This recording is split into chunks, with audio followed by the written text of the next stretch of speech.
नमस्कार दोस्तों, मैं राकेश कुमार आप सभी का आपके अपने YouTube चैनल तैयारी जीत की बाई RK सर में स्वागत करता हूं। और दोस्तों आज हम बात करेंगे IB सिक्योरिटी असिस्टेंट और MTS एग्ज़ाम एनालिसिस 2023 की।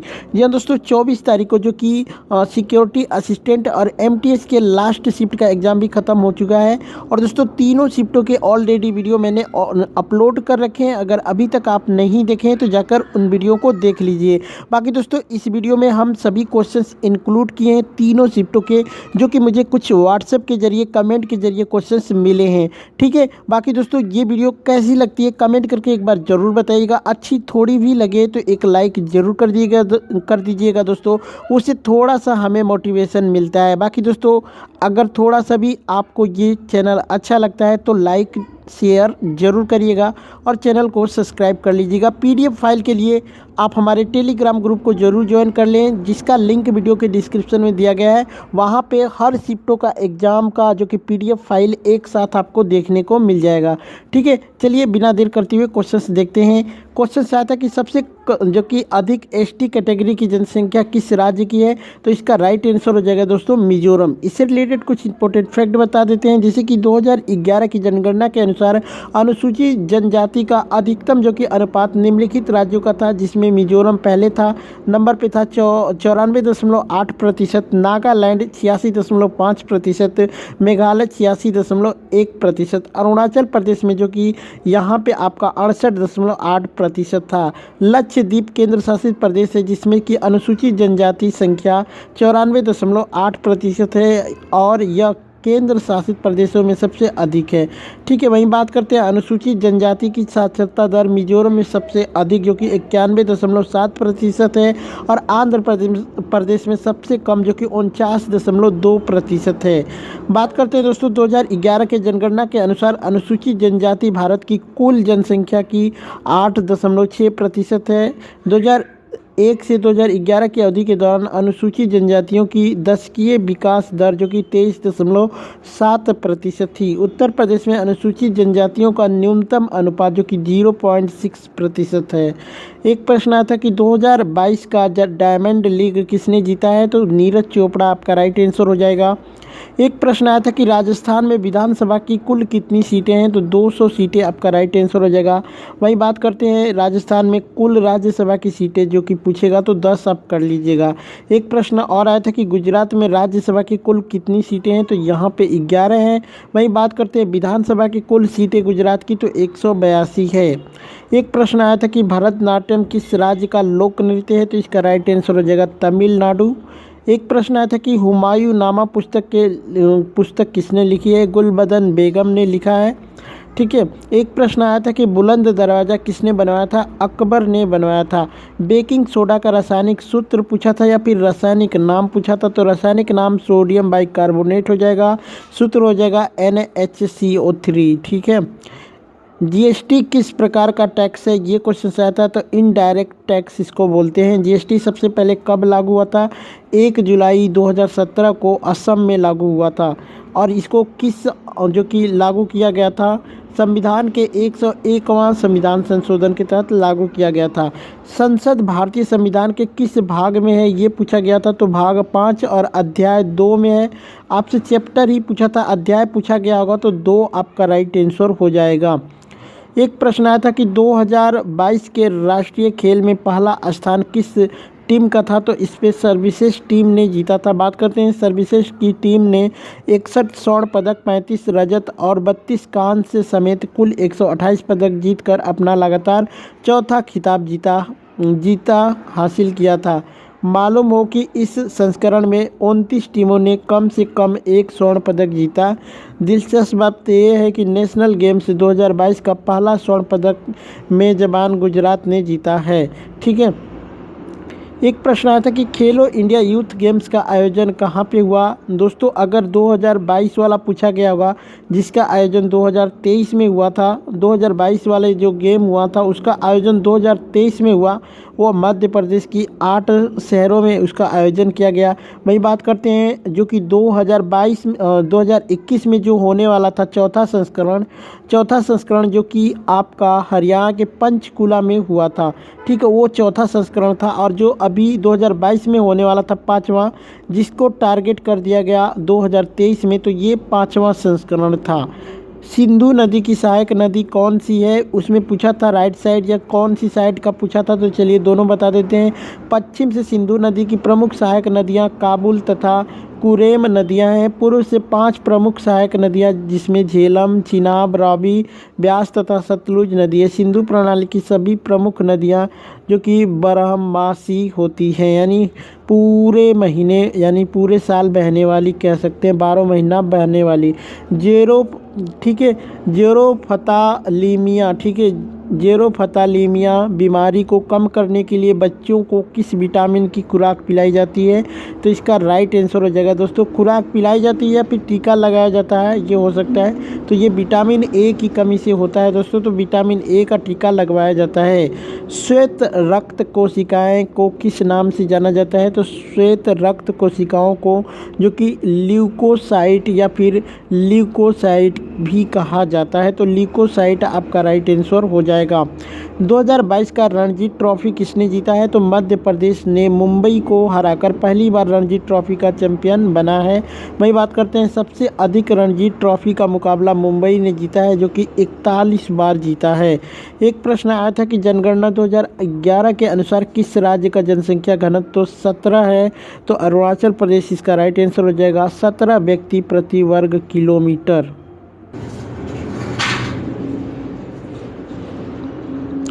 तो दोस्तों इसका जो कि अरुणाचल प्रदेश हो जाएगा बिल्कुल राइट आंसर।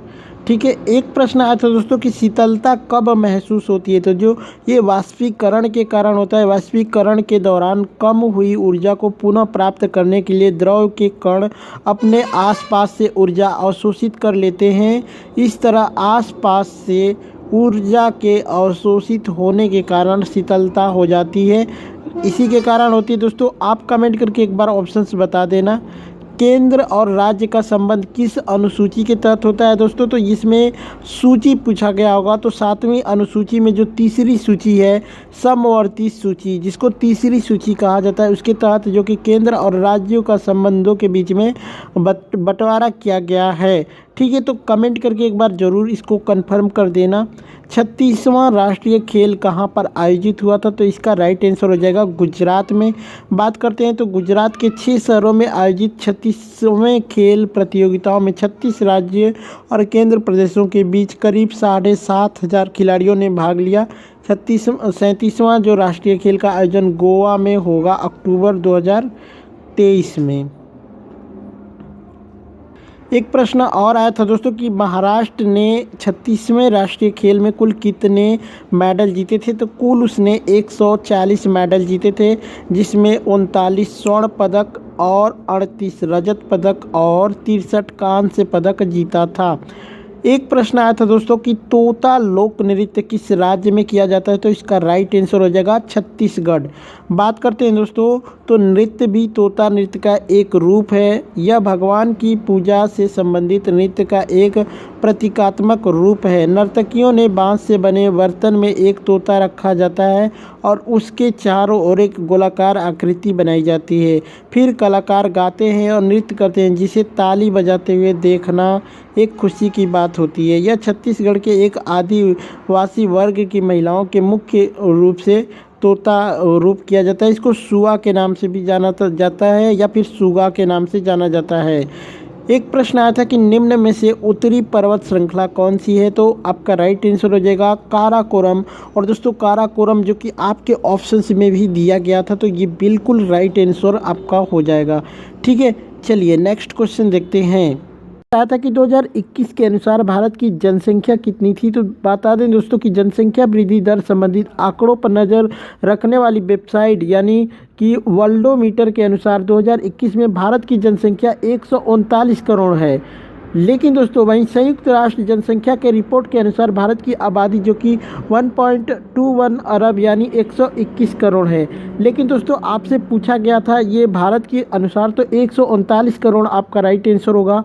आप कमेंट करके ज़रूर बताइएगा ऑप्शंस किस अकॉर्डिंग दिया था, क्या दिया था, 139 करोड़ दिया था या फिर ऐसे नंबरिंग करके दिया था ऑप्शंस, कमेंट करके एक बार ज़रूर बताइएगा। एक प्रश्न और आया था दोस्तों कि जनगणना 2011 के अनुसार जो कि पौंडुचेरी का लिंग अनुपात कितना था, तो 1000 पुरुष पे जो कि 1000 पुरुषों पर 1037 महिलाएं थी पौंडुचेरी की। वही बात करते हैं दोस्तों 2011 के जनगणना के अनुसार भारत में प्रति 1000 पुरुष पे 943 महिलाओं का जो कि लिंग अनुपात है। ये ओवरऑल इंडिया का बात करते हैं। वही बात करते हैं सबसे अधिक जो था दोस्तों वो था केरल का, ठीक है, दूसरे नंबर पे पुडुचेरी है।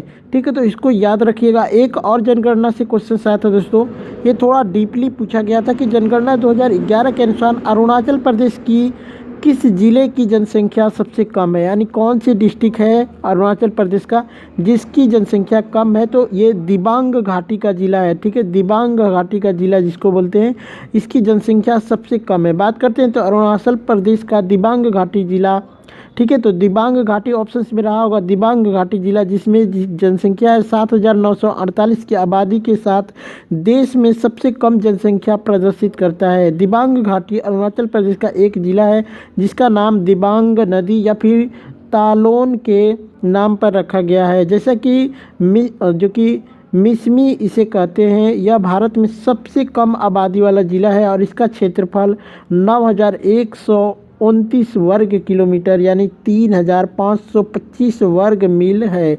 ठीक है, तो कमेंट करके एक बार बताना दोस्तों, कमेंट करके क्वेश्चंस भी ज़रूर बताना।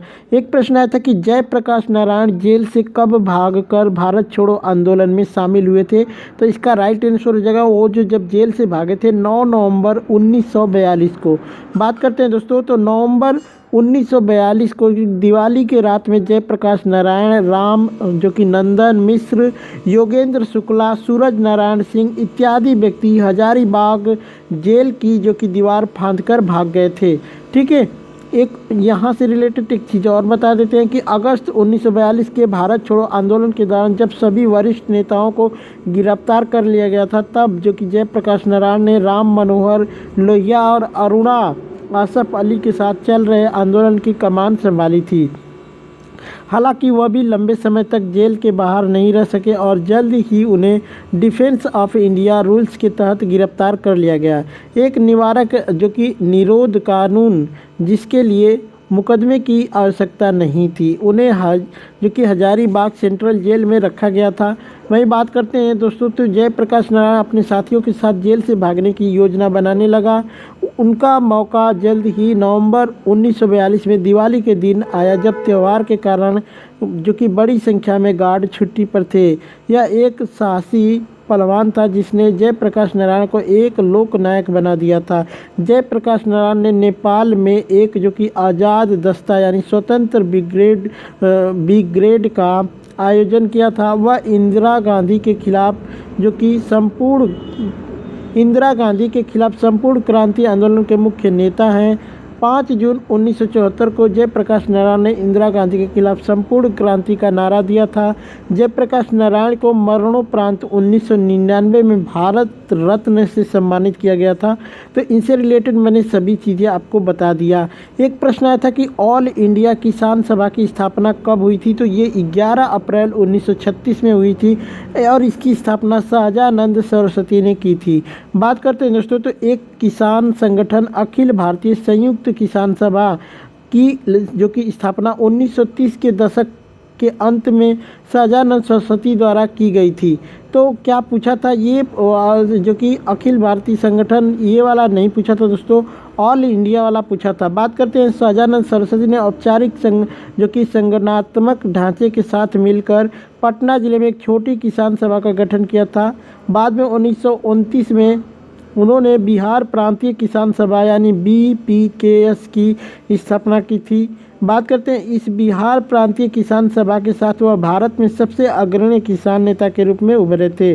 वही बात करते हैं दोस्तों, उन्होंने जो कि AIUKS ने व्यापक कृषि सुधार और गरीब किसान के लिए भूमि के जो कि पुनर्वितरण और जल मार्गों, भूमि के राष्ट्रीयकरण और ऊर्जा धन के सभी स्रोत की मांग की थी।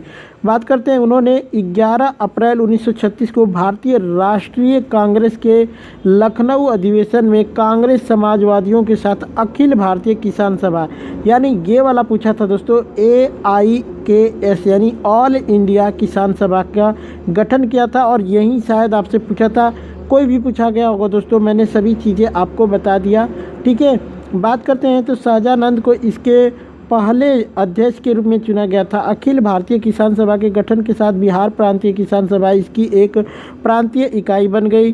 सभा ने जमींदारी व्यवस्था को समाप्त करने और ग्रामीणों के ऋणों को रद्द करने की मांग की। इसके बाद अक्टूबर 1937 में इसने अपने बैनर के रूप में लाल झंडे को अपनाया था। वहीं बात करते हैं दोस्तों, शाहजानंद ने ब्रिटिश और कांग्रेस के खिलाफ सुभाष चंद्र बोस के साथ समझौता विरोधी सम्मेलन आयोजित किया। यहाँ तक कि उन्होंने द्वितीय विश्व युद्ध के दौरान भारतीय कम्युनिस्ट पार्टी के साथ भी काम किया था। वही बात करते हैं दोस्तों, बिहार किसान सभा का गठन 1933 में हुआ था। बिहार में कांग्रेस के ग्रामीण आधार के लिए बिहार किसान सभा मुख्य रूप से जिम्मेदार थी। तो इससे रिलेटेड मैंने सभी चीज़ें बता दी दोस्तों। एक प्रश्न आया था कि अनुच्छेद 21 किससे संबंधित है, तो ये भारतीय संविधान में जीवन का अधिकार देता है। बात करते हैं, भारतीय संविधान का अनुच्छेद 21 कहता है कि किसी भी व्यक्ति को विधि द्वारा स्थापित प्रक्रिया के अतिरिक्त उसके जीवन और जो कि व्यक्तित्व स्वतंत्रता के अधिकार से वंचित नहीं किया जा सकता। ठीक है, एक प्रश्न और आया था कि अनुच्छेद 149 किससे संबंधित है, तो भारत के नियंत्रक एवं महालेखा परीक्षक के कर्तव्य और शक्तियों का संबंधित है ये। ठीक है, एक प्रश्न आया था कि संविधान संशोधन को मिनी संविधान कहा जाता है, तो 42वें संविधान संशोधन 1976 को मिनी संविधान संशोधन के रूप में जाना जाता है। बात करते हैं 1976 में लाए गए 42वें संशोधन अधिनियम को भारतीय संविधान में सबसे महत्वपूर्ण संशोधनों में से एक माना जाता है। यह भारतीय राष्ट्रीय कांग्रेस द्वारा अस्तित्व में आया, जिसकी अध्यक्षता इंदिरा गांधी ने की थी। इस अधिनियम में इस समय के दौरान संविधान में कई संशोधन किए गए थे, इसलिए इसे मिनी संविधान भी कहा जाता है। इसने प्रस्तावना में संविधान की 7वीं अनुसूची में बदलाव किया और संविधान में 53 अनुच्छेदों को परिवर्तित किया था। वही बात करते हैं 42वां संवैधानिक संशोधन अधिनियम 1976 के बारे में, तो यह प्रावधान किया गया कि निर्देशक सिद्धांतों के कार्यान्वयन के लिए बने कानूनों को कुछ मौलिक अधिकारों के उल्लंघन के आधार पर अदालतों द्वारा अमान्य घोषित नहीं किया जा सकता है। ठीक है, एक प्रश्न आया था दोस्तों कि सुप्रीम कोर्ट में किस भाषा का प्रयोग किया जाता है, या फिर सुप्रीम कोर्ट का जो कि कार्यवाही भाषा है वो कौन सी होती है, तो ये हो जाएगा अंग्रेजी या फिर इंग्लिश कह सकते हैं। एक प्रश्न आया था कि निम्न में से सबसे दुर्लभ अम्ल कौन सा है, तो HF यानी हाइड्रोफ्लोरिक अम्ल आपका राइट आंसर हो जाएगा। बात करते हैं दोस्तों, तो कांच पर लिखने के लिए हाइड्रोफ्लोरिक अम्ल का उपयोग किया जाता है। हाइड्रोफ्लोरिक अम्ल का रासायनिक सूत्र HF है। इसका उपयोग घरों के जंग हटाने के रूप में भी किया जाता है। HF सबसे मजबूत अकार्बनिक अम्ल में से एक है, जिसका उपयोग मुख्य रूप से औद्योगिक उद्देश्यों के लिए किया जाता है। एक प्रश्न आया था दोस्तों कि कैडमियम रक्तचाप रोग से कौन सा अंग प्रभावित होता है, तो ऑप्शंस कमेंट करके बताइएगा। सबसे अधिक इससे गुर्दे क्षति होते हैं, जो कि रक्तचाप से गुर्दे की क्षति, हड्डी जो कि संकीर्ण विकार को बढ़ाकर मानव शरीर को प्रभावित करता है, लेकिन ज़्यादातर गंभीर गुर्दे की क्षति और जो कि ऑस्टियोमैलेशिया के परिणाम स्वरूप होते हैं। तो आप ऑप्शंस कमेंट करके एक बार बता देना। एक प्रश्न और आया था दोस्तों कि खेलो इंडिया यूथ गेम्स 2021 का आयोजन कहाँ पे हुआ था, तो ये हरियाणा के पंचकुला में इसका आयोजन हुआ था दोस्तों। बात करते हैं दोस्तों, तो ये 2021 में इसको कोरोना के कारण रद्द कर दिया गया था। इसका आयोजन 2022 में हुआ था। ये चौथा संस्करण था दोस्तों। इसका प्रथम संस्करण 2018 में आयोजित किया गया था। ठीक है, इसका प्रथम संस्करण 2018 में आयोजित किया गया था। बात करते हैं दोस्तों, तो खेलो इंडिया यूथ गेम्स का जो 2022 का जो आयोजन था, उसका आयोजन 2023 में हुआ। उसमें मेज़बान शहर 8 थी, जो कि मध्य प्रदेश में इसकी स्थापना हुई थी। इसमें जो कि मध्य प्रदेश में इसका आयोजन हुआ 8 शहरों में, जिसमें कि भोपाल, इंदौर, जबलपुर, ग्वालियर, उज्जैन, महेश्वर, मंडला, बालाघाट। भारत के 36 राज्यों और केंद्र शासित प्रदेशों के 5000 से अधिक एथलीटों ने खेलो इंडिया यूथ गेम्स 2022 कह लो या फिर इसको 2023 कह लो, लेकिन ये 5वां संस्करण था। लेकिन आपसे पूछा गया था कि 2021 का पूछा था या फिर 2022 का, एक बार कमेंट करके बता देना दोस्तों। वैसे 2021 का ही पूछा गया होगा, जिसका आयोजन 2022 में हुआ। ये हरियाणा के पंचकुला में हुआ था, तो पंचकुला आपका राइट आंसर हो जाएगा। तो दोस्तों ये क्वेश्चंस देखते हैं। क्वेश्चन से आता है कि निम्न में से कौन सा अम्ल फलों और सब्जियों में नहीं पाया जाता है। तो फॉर्मिक अम्ल जो है दोस्तों, ये सब्जियों में नहीं पाया जाता है, बल्कि ये कार्बनिक यौगिक है। या लाल चींटियों, जुआ, शहद की मक्खियों, बिच्छू तथा बर्रों के डंकों में पाया जाता है। इन कीड़ों के काटने या फिर डंक मारने पर थोड़ा अम्ल शरीर में प्रविष्ट हो जाता है, तो उस स्थान पर जलन होने लगती है तथा वह स्थान फूल जाता है और दर्द करने लगता है। तो फॉर्मिक अम्ल जो कि आपके ऑप्शंस में भी था, ये आपका राइट आंसर होगा। एक और था दोस्तों कि निम्न में से कौन सा गैस जो कि ग्रीन हाउस गैस नहीं है। तो चलिए यहाँ पे ऑप्शंस क्या थे, कमेंट करके एक बार बता दीजिएगा दोस्तों। और साथ में दोस्तों सेकेंड शिफ्ट में जितने भी लोग एग्ज़ाम दिए हैं, एक बार कमेंट करके क्वेश्चन सेकेंड शिफ्ट का ज़रूर बताएं, या फिर आप हमें इस व्हाट्सएप नंबर पे व्हाट्सएप कर सकते हैं 8181819473 पे, ठीक है। तो जो भी क्वेश्चंस आप लोगों को याद है, एक बार कमेंट करके ज़रूर बता दीजिएगा या फिर व्हाट्सएप करके, ठीक है। चलिए क्वेश्चन से आया था दोस्तों कि निम्न में से कौन सा गैस ग्रीन हाउस गैस नहीं है।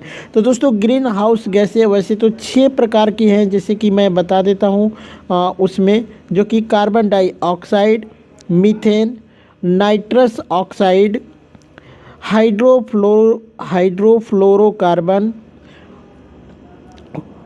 परफ्लोरोकार्बन, ठीक है। उसके बाद सल्फर हेक्साफ्लोराइड और शामिल हैं। तो ये 6 प्रकार की जो कि दोस्तों गैसें हैं, ठीक है। इनमें से कोई जो कि ऑप्शंस में नहीं रहा होगा, वहीं पूछा गया होगा, ठीक है। क्या था कमेंट करके एक बार बता देना। किसान सम्मान निधि योजना कब शुरू हुई थी। 1 दिसंबर 2008 को शुरू हुई थी। और दोस्तों ये योजना किसानों के वरदान साबित हो रही है। प्रधानमंत्री किसान सम्मान निधि योजना के तहत जो कि 6000 प्रति वर्ष जो कि प्रत्येक पात्र किसान को 3 किस्तों में भुगतान किया जाता है और सहायता की राशि सीधे उनके बैंक खातों में जमा हो जाती है। एक प्रश्न आया था दोस्तों कि किस अनुच्छेद के तहत राज्यपाल द्वारा महाधिवक्ता की नियुक्ति की जाती है, ठीक है। तो इसका राइट आंसर हो जाएगा अनुच्छेद 165। जी दोस्तों बात करते हैं भारतीय संविधान के अनुच्छेद 165 के अनुसार राज्यपाल द्वारा महाधिवक्ता की नियुक्ति की जाती है। राज्य का सर्वोच्च विधि अधिकारी महाधिवक्ता ही होता है। महाधिवक्ता राज्यपाल के जो कि प्रसादपर्यत कार्य करता है। राज्यपाल उसे कभी भी उसके पद से हटा सकता है। वह एक उच्च न्यायालय का मुख्य न्यायाधीश बनने की क्षमता भी रखता है, ठीक है। एक प्रश्न आया था कि बाबर नामा पुस्तक के लेखक कौन थे। तो इसका राइट आंसर हो जाएगा बाबर ने ही लिखा था। इसका नाम, इस पुस्तक का नाम था दोस्तों तुज़-ए-बाबरी, इसका दूसरा नाम है दोस्तों, ठीक है। एक प्रश्न आया था कि कुचिपुड़ी लोक नृत्य किस राज्य का है। तो इसका राइट आंसर हो जाएगा आंध्र प्रदेश। तो दोस्तों देखते हैं केंद्र और राज्य के बीच में संबंध भारतीय संविधान के किस भाग में उल्लेखित है। यानी केंद्र और राज्य के बीच में जो संबंध है वो भारतीय संविधान के किस भाग में उल्लेखित किया गया है। तो इसका राइट आंसर हो जाएगा दोस्तों भाग 11। जी हाँ दोस्तों बात करते हैं तो भारतीय संविधान के अनुसार एक जो कि राज्यों का संघ है, ठीक है। संविधान के भाग 11 में केंद्र राज्य संबंध का उल्लेख किया गया है। यह केंद्र और राज्यों के बीच जो कि विधायी, कार्यकारी और वित्तीय शक्तियों में विभाजित है।